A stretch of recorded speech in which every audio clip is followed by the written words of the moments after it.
Memes. The DNA of the soul. Yes, you read that title right. Now allow me to explain myself.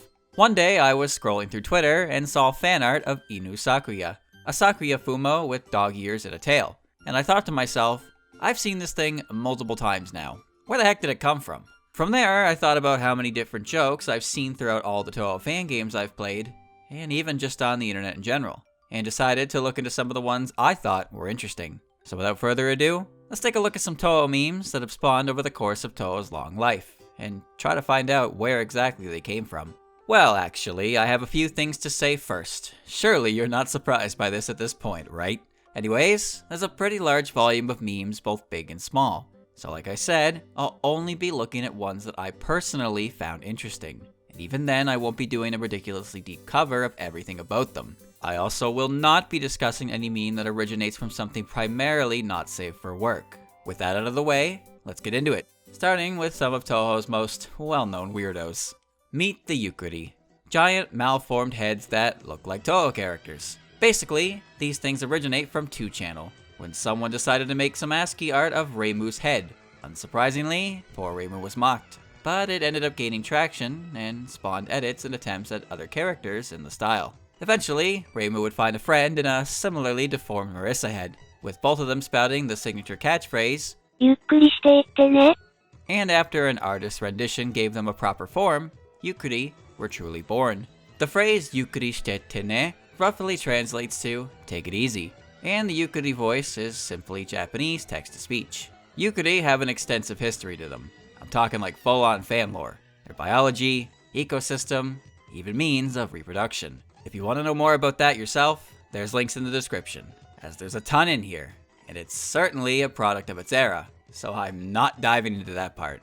Yukkuri popularity skyrocketed, and bled into so many places, even being referenced in both the anime adaptation of Natsu no Arashi and the 2009 OVA of Pony Pony Dash. Zun, the creator of Touhou, has also acknowledged their existence, though not in a way that would make them canon in universe. Yukkuri are still around today, most notably as the symbol of Unknown X, but they definitely don't have the same level of popularity that they had over a decade ago. They will more than likely continue to make brief appearances in various fan projects, but the only thing that could compare to 2009 for them would be if Zun just threw it into canon and watched chaos ensue.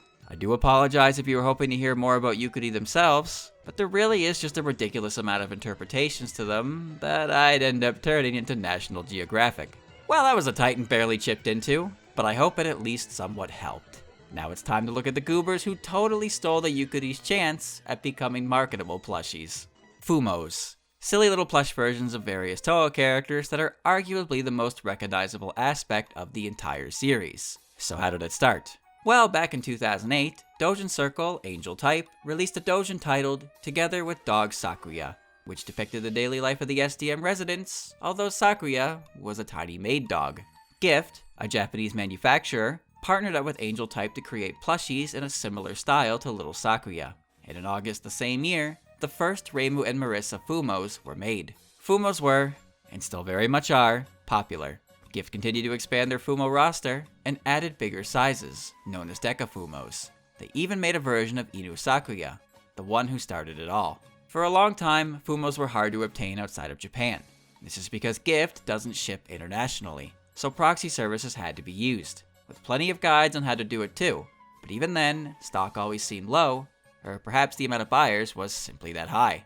Resellers became plentiful. Some people decided to start making their own, and of course, bootlegs abound. The bootlegs were cheap alternatives, and honestly, looking at some of them, I think they have the same kind of ugly cuteness that the yukkuri have. Recently, Gift began selling Fumos through AmiAmi, a site that does ship internationally, which was cause for excitement for overseas fans.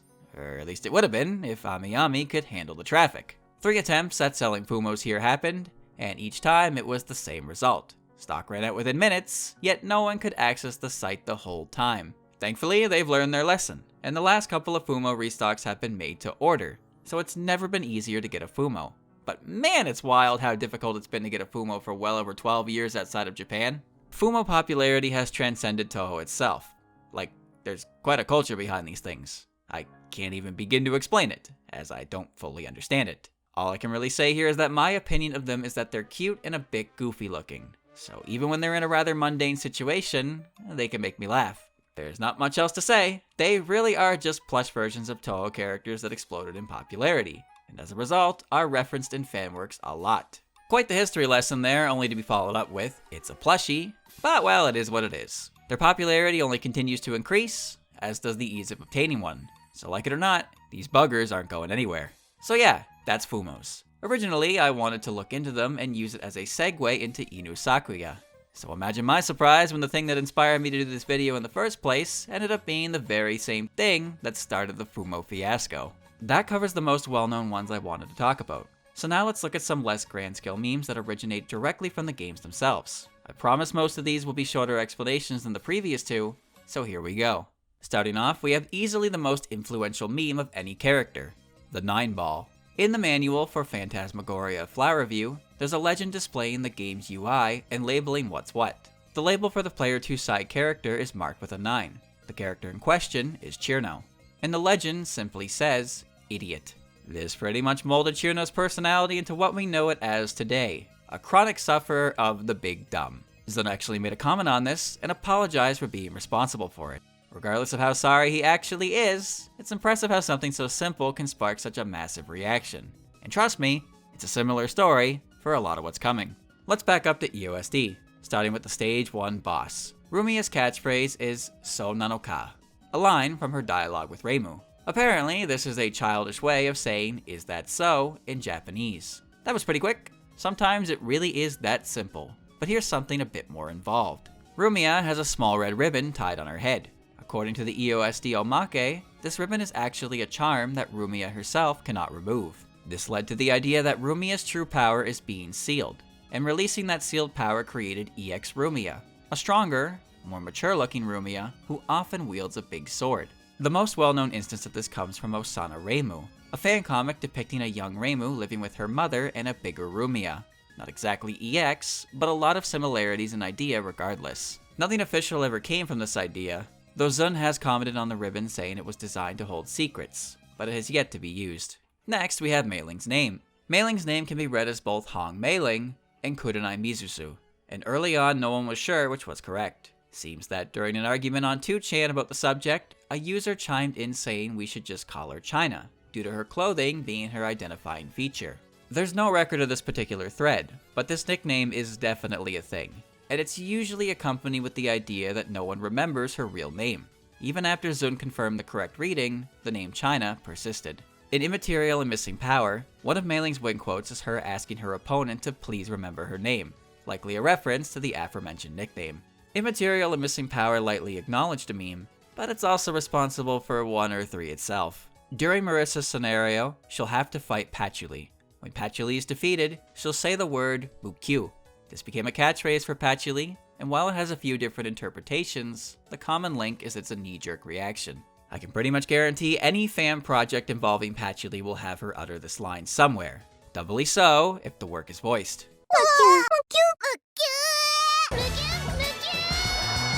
Moving on is an animation that was a large factor in starting a meme. Remilia is a character known for her noble demeanor. However, when she blocks attacks, she cowers and covers her head. This led to the idea that when Remilia's composure breaks, it reveals a more childish side to her. The meme is known as a charisma break. The degree of interpretation varies, and while there have been instances in official works of Remilia displaying a more childish aspect to her character, it's not quite the same way as the meme suggests. Wrapping up the EOSD roster here, we have Sakuya. Here's the elephant. Sakuya is often compared to Dio Brando from JoJo's Bizarre Adventure. Both can stop time, throw knives, and are in some way related to vampires. Sakuya has a spell card titled The World, and in Hiso Tensoku, she has an alternate palette of a similar color scheme to Dio. Lots of similarities, and not the only time Touhou would reference JoJo's. Simple as that. But I'm not done with Sakuya yet. The Touhou fighting games have a different artist than Zun for them, and the portrait art for Sakuya was, bigger than Zun's. This led to the idea that Sakuya pads her chest. This also created a follow-up meme in which anyone who tries to say so ends up meeting the business end of Sakuya's knife. That concludes EOSD's characters. What about Flounder, you ask? Well, her lack of an appearance is a meme in itself. Now let's move on to different games. In Imperishable Night, players can use the point of collection line without being at full power. At the midpoint of stage 1, the mid-boss, Wriggle Nightbug, swoops in from the top of the screen, and would often score a hit on players using the POC who were unaware of her spawn. This attack of hers came to be known as the Wriggle Kick. Now a double whammy. In the Ghost Team scenario for stage 2, Yuyuko makes a comment about not liking sparrows as they're too bony, while talking to Mistia, a sparrow yokai. After the fight, Yuyuko's response to Yomu implies she ate poor Mistia. This created both the idea that Mistia is seen as food to some of the more carnivorous characters in the series, and also the idea that Yuyuko is a massive glutton. Back to POFV, we have a case of Double Lily. Throughout the game, Lily White shows up as an enemy obstacle, and in the final stage against Eiki, she's dressed in black. This led to the idea that she was an entirely different character, and fans started calling her Lily Black. It wouldn't be until 5 years after the release of the game that Zen would confirm that the Lily in question was simply Lily White cosplaying as the Yama, and there was no Lily Black to begin with. Much like with mailing, even official confirmation isn't enough to pulp a meme out of existence, so interpretation of the Lilies being separate characters still persist. Going back to the Yama, her name is Eiki Shiki, and her title is Yama Xanadu. However, her title is often mistaken as her surname, resulting in the comically large full name of Shikieki Yamazanadu. In a strange reversal of canon, Eiki is often portrayed as being on the short side, though going by the ending art of POFE, she's pretty close to her subordinate Komachi in height. I assume the idea of short Eiki was to contrast Komachi's size to give that dynamic, and the depictions of Eiki in some of the written works really helped push the idea. Now we have Yuka, known for her affiliation with a 3-letter acronym. That's right, USC. It stands for Ultimate Sadistic Creature, and it stems from her attitude, like how she admits to Eiki that she enjoys teasing others. Oh, and her remark on genocide back in Mystic Square. Yuka has never actually done anything in canon worthy of such a title, but she's pretty well known for it anyways. And you know, you can't have an S without an M, right? Hinanai Tenshi is the main antagonist of Scarlet Weather Rhapsody, and the rough plot of the game is that she ruffles a lot of feathers to instigate a fight to cure her boredom. Some of her lines are a bit, and led to the idea that Tenshi is a masochist. Well, that was weird. Now here's something much more interesting. Tenshi has a well-known nickname, Tenko. The name was derived from a joke image listing all the characters to be featured in SWR before its release, with the name Hisso Tenko showing up near the middle. This is a play on the game's title, Hissoten, and ko, a common Japanese suffix for girls. The goofy idea behind the name was well liked, and it was adopted as a temporary name before release. When the game came out and Tenshi's name was confirmed, fans noted the character for Shi can also be read as Ko. In other words, the name Tenshi can be read as Tenko, and thus the nickname solidified itself, becoming even stronger and much nicer than Mailing's had been. That was a bit of a sidetrack. Now let's get back to the main games. Certified Super Cutie Kageyama Hina is well known for spinning, as she continuously does so as she follows you through stage 2. Why exactly she spin isn't really clear, but the idea of her being in a perpetual state of rotate has become a defining characteristic. Hina is also known for a rather goofy face she makes during her boss dialogue, simply referred to as the Hina face. I have no idea what emotion this face is supposed to convey, but it's funny, so who cares? Okay, we're back to the fighting games. In Hopeless Masquerade, the stages feature a bunch of character cameos in the backgrounds. The one I want to draw attention to is Orin, as she does a little boogie. This is known as the Orin Dance. In Urban Legend of Limbo, characters have supers based on urban legends. These are all neat to learn about, but I only want to mention the two that I think had the biggest impact, those being Byakuden and Koishi. Byakuden's urban legend is called Turbo Granny. Yes, you heard me right. She performs a hit and run on a motorcycle. She's even wearing a leather suit. Koishi's urban legend is Mary-san. The super involves Koishi creeping closer towards the screen, then brandishing a knife. This combined with Koishi's personality, ability, and some other third thing, popularized a rather terrifying rendition of the character. That's actually the last character-specific one I wanted to touch on. That isn't to say there's no memes regarding any character past Touhou 12, but the majority of the ones I've been exposed to multiple times come from fan works that came out before Touhou 13, so they're the ones I'm the most interested in. Anyways, the last game-specific ones I wanted to talk about are these. The sound effect for when the player gets hit is a sharp noise, and is used in every Windows game. The sound effect's onomatopoeia is pronounced as pichun, and both the sound effect and word are used and referenced a lot. The other is with the loading screens, as they often say something along the lines of girls are preparing. This led to the meme of girls are X, in which the X simply refers to an action, often used for loading screens, exposition, and such. That wraps up my look into the games. Now let's take a look at some stuff that was popularized more so by fan content itself, starting with some music. Bad Apple is a name you would probably recognize, even if you know nothing about Touhou. Here's the short version. Bad Apple is a stage theme from Touhou 4 released in the summer of 1998 on the PC-98.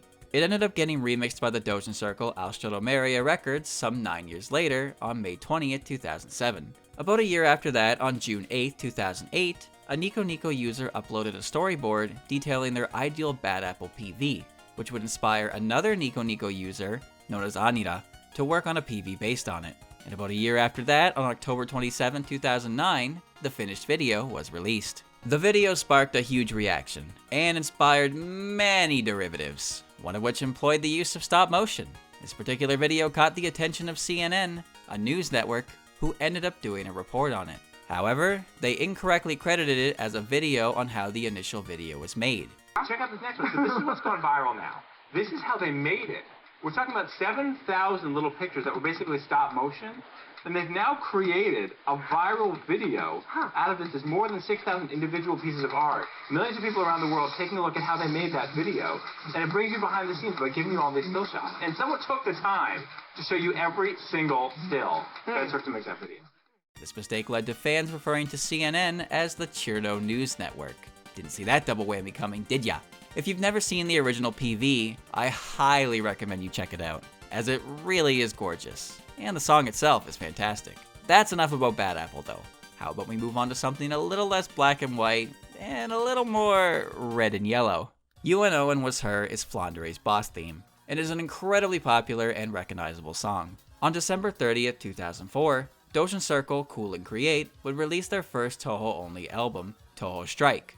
And on that album, a remix of UNO existed under the title Last Brutal Sister Flandere S. Its popularity competed with the original, and the quality was so good that some people assumed it was actually a second part of the original theme. You can see a remnant of this from YouTube's most viewed upload of the song, titled UNO and Was Her Full Version, as it combines both the original and the remix. Now the thing is, I don't believe this video is the cause of this misinformation. I believe it to be a victim itself, to the likely actual source. So first, you'll need to know what an MAD is. Well, MADs are essentially the Japanese equivalent to YouTube poops. Between 2004 and 2007, a series of McDonald's advertisements aired in Japan, featuring Ronald McDonald answering questions. He also had a catchphrase.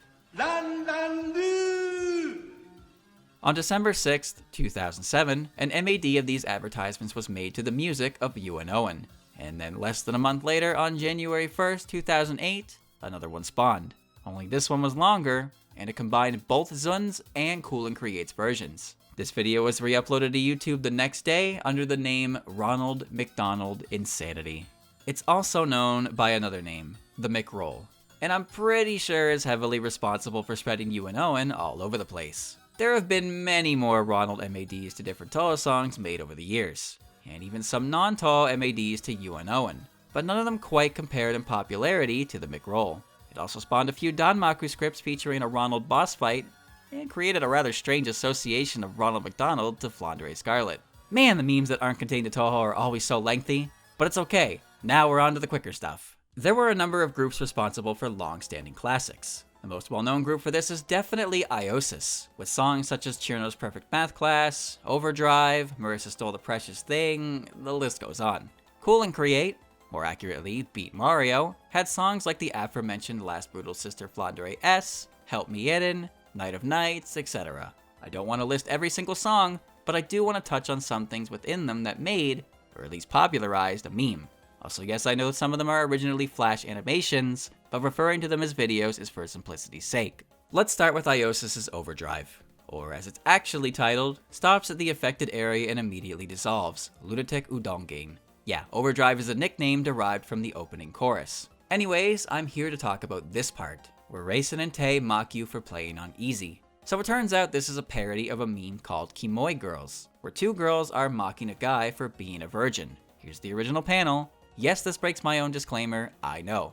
The meme gained notoriety in its new form overseas due to Overdrive, and unexpectedly was used as a way to mock players for playing on the easy difficulty. This meme has since completely fallen out of favor. Turns out mocking people for playing on the difficulty intended for new players wasn't a good way to attract new players. I don't think Iosis meant any harm with it, but they did put that horrible droning note in Marissa Stole the Precious Thing, so who knows. Now on to Cool and Create. Night of Nights doesn't contain anything itself, but the song was very popular for both MADs and YouTube poops alike, and was the track of choice for the video titled Crazy Raging Reimu, in which Reimu performs a variety of different actions to the beat of the song, and would start a trend of similarly titled videos. There is another video featuring this song, the one you're most likely to recognize, titled Rampaging Sakuya, in which Sakuya chases Mei Ling through the SDM, and more people get involved in the chase as it goes on.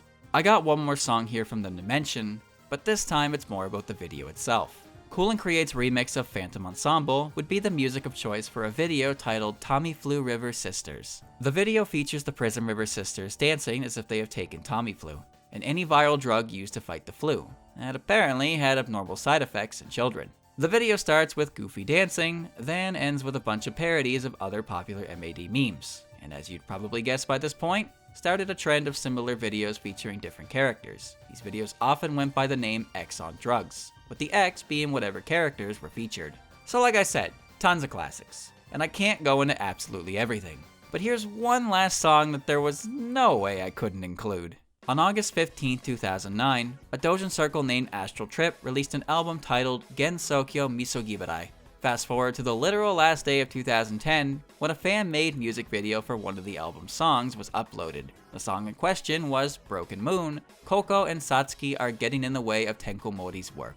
6 months later, on June 24, 2011, the video would be re-uploaded to YouTube with English subtitles, and the name of the re-upload was We Are Japanese Goblin. As I'm sure you expected, it spawned its parodies. But what's neat about this one is the recency of some of them. On November 16, 2021, MMD artist MTB would release a full HD MMD remake of the original video, and the attention it gained eclipsed both the original and the re-upload, resulting in a resurgence of the meme. Something I also want to note is that MTB later released a remastered version under the song's original name, focusing on getting the dance as accurate to the original as possible. A lot of what I've talked about so far hasn't been much more than remnants of a bygone era, so it's kinda cool to see one of them gain such a second wind. It's also just nice to see good NMD animation get the appreciation it deserves. That's the rest of the music content. Now let's look at some memes that came from fan doujins. On April 30th, 2011, the artist Nakamura Otako uploaded a 4-coma featuring Marissa messing with Kyoko about her echoing. Kyoko's expression in the first panel became the subject of a popular 2chan activity, in which they trace out a template and the users start drawing. This particular activity created another meme, known as Gundunu, that crossed into Touhou, but wasn't the origin. Anyways, sessions involving this Kyoko were referred to as the Gyate collage. Gyate being something Kyoko says in her character art from 10 Desires, and the full phrase, Gyate Gyate, became the name the face is known for. I'm pretty sure at this point, a version of this face exists for every Touhou character, including multiple expressions. But this one extends well past just Touhou. The trend found its way onto DeviantArt at some point, though there they were being referred to as Ohio, and this became the better known name than the other to those outside of Japan. So yeah, both names refer to the same thing, and you can use whatever one you want. There's a lot of these in existence, so it's unlikely any of them really stick out. At least, not without some emotional support. On December 17, 2012, a user on 4chan's JP board would post some motivational, albeit broken, words accompanied with an image of Gyate Reimu. 3 years later, on August 7, 2015, those words would re-emerge, only this time accompanied by a Gyate Yuka. Then, on October 18, 2016, YouTuber Project SNT uploaded a video of them reading Yuka's words, complete with all the spelling mistakes. Pretty sure this has made Yuka the most recognizable face of Gyate faces, even though her presence in the copy pasta makes zero difference. But at least this means whenever you see her, you'll always remember Happy Day. I wasn't done with Kyoko though, as on May 8, 2016, the doujin titled Myorenji Eniki Matome would release, starring Kyoko and her life at the Myoren Temple. On one of the pages, Kyoko snaps at Murasa, yelling at her to not call her cute. Later, on August 31st of the same year, a thread on 4chan's JP board featured the particular panel with an empty text bubble, asking the board what they thought the doggy shout. And less than a week later, this template filled in popped up on Facebook with the words, "angry dog noises." Speaking of dogs, Momiji Inubashiri is a character who has 2 known catchphrases. Back in 2010, a short animation was released featuring Inu Sakuya, Ron, and Momiji singing the opening verse to the anime Workings opening, titled Someone Else. The verse in question is simply the sentence, "Someone won." The word one sounds exactly like the Japanese onomatopoeia for a dog barking, wan, spelled W-A-N. So it sounded like the K9 trio was barking, though for whatever reason, the catchphrase only stuck to Momiji. Her other catchphrase is remarkably simpler. On April 8, 2014, someone in a shit 4chan says thread asked someone to post the awoo one, and the reply was an image of Momiji howling. Awoo is both used and recognized more often than wan, but both are still pretty well known. Though in terms of current relevance, pretty sure only awoo is getting more content. Enough dog, here's some cat. On April 3rd, 2008, the artist known as Big Cub uploaded a 4-coma featuring Chen getting a bike from Ron. Chen rides her bike until she's roadblocked by Suika, to which she responds by honking her horn. The comic slowly gained attention on 4chan through constant reposting, often with the words, honk honk. It has since become a wildly well-known shitpost, with tons of art and even some videos. By the way, if the art style seems familiar to you, that's because Big Cub is the artist responsible for Pop Team Epic. Ever wonder why the Scarlet Devil Mansion has a tendency to explode? Well, from what I could find, it started, or at least was popularized, by a comic made by Bomber Grape, titled Punchline, in which Eden basically says that the setup can be anything, and as long as the last panel shows the SDM or so exploding, it's a certified Touhou manga. In a similar vein of meta, we have a doujin outlining the forbidden template. On May 21st, 2006, doujin artist Plastic Protein released a doujin titled Komainu Set, in which Reimu has become a dog. On the first page, Reimu presents a board of possible reasons for her transformation. What's interesting about this meme is that it's commonly referred to as a Moria Shrine conspiracy, though the doujin released over a year before Mountain of Faith. So at some point, this original image was edited to include them as a possible option. Now let's wrap up this section. On December 30th, 2005, the doujin circle, Mist Bell, released an album titled Touhou Fantasy Advent Chirno Imaginary Original Soundtrack. The album consisted of Touhou tracks, with some being mashed up with Final Fantasy songs. A second album was released on May 21st the following year. 3 months later, on August 13th, 2006, artist Yoshitaka Ushiki released a doujin titled Advent Chirno, a series that takes place within the world of Final Fantasy, starring Chirno as the lead. Unfortunately, the last update was in 2009, a side chapter aptly named Break Time. And while the artist is still active, it seems unlikely that Chirno will ever resume her journey. Alright, that does it for those, but I still have some left that I don't know how to categorize, so here's a few miscellaneous ones. First, let's talk about the creator of Touhou. Zun is a huge fan of beer. So much so that many images of him that exist have some in the frame. It's joked that Zun's alcohol tolerance rivals that of an Oni, and more relevantly, his love of drinking is often cited as the reason for the bugs in his games. On the subject of the games, in 2017, a type of joke ransomware was created involving Touhou 12, titled ransomware. A computer infected with ransomware required a score of at least 200 million points on the lunatic difficulty to decrypt their files, though the malware didn't supply the game itself. The punchline to this story is that the creator of ransomware accidentally infected their own PC and couldn't reach the score requirement. They ended up creating a tool to let them inject a custom score into the game and uploaded the tool to GitHub for anyone else who ended up like they did. Finally, to conclude this video, a look into half of this channel's namesake. On April 29, 2015, artist Joka Nihyo uploaded an image of a small Moko hugging a pillow with a caption in Chinese and English respectively. The artist continued to make images similar in format, and about a year after the original image, their art started showing up on 4chan. First instance being this particular image of Moko experiencing the Big Sad. The same image sparked attention on Reddit as well. The artist has drawn many of these Mokos since, with their Pixiv showing over 400 images tagged with the character. Though not every image is one of these memes, the vast majority of them are. And some of the more recent examples were fan requests, so there's quite a few memes within the memes. And that concludes my look at some Touhou memes that I thought were neat. I know there's parts of some of these memes that went unmentioned, but the main point of this video was to show where it first came from and try to find the catalyst for their massive takeoff. There were a few memes that I just couldn't find any real info on though, despite my interest, so that was a shame. Anyways, I won't make this outro longer than it needs to be, so let's cut to the chase. Did you learn something new? Did I miss anything important? Was there something I didn't include that you were curious about? Let me know in the comments below. Regardless, I hope you enjoyed the ride. Now let's end this video with the most fitting meme possible for a YouTube video. Don't forget to like, comment, and subscribe. Thanks for watching, and I'll see you during the next incident.